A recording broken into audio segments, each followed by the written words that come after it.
എന്ത് പറ്റി ശാന്തേ? എങ്ങാണ്ട് ഒരു ചെലങ്കയുടെ ശബ്ദം കേട്ടാ ഞാൻ ഉണർന്നത്. നോക്കിയപ്പോ ജനലിൽ ഒരുത്തി മുടി അഴിച്ചിട്ട് നിൽക്കുന്നു. ചുമ്മാ നിങ്ങൾക്കൊക്കെ വെറുതെ ഓരോന്ന് തോന്നുന്നതാ. രാത്രി അതും ഇതും ആലോചിച്ച് കിടന്നിട്ടാ. പേടിയുണ്ടെങ്കിൽ അടുത്ത മുറിയിലെങ്ങാണ്ട്.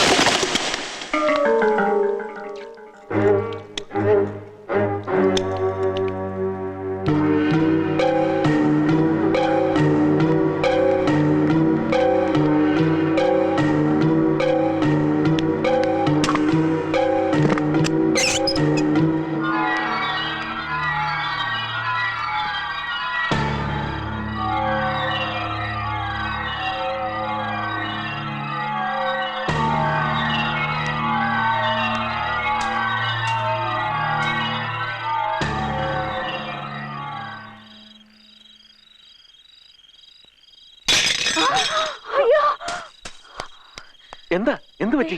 ഇതാരും അറിഞ്ഞു പൊട്ടിച്ചിരിക്കണു.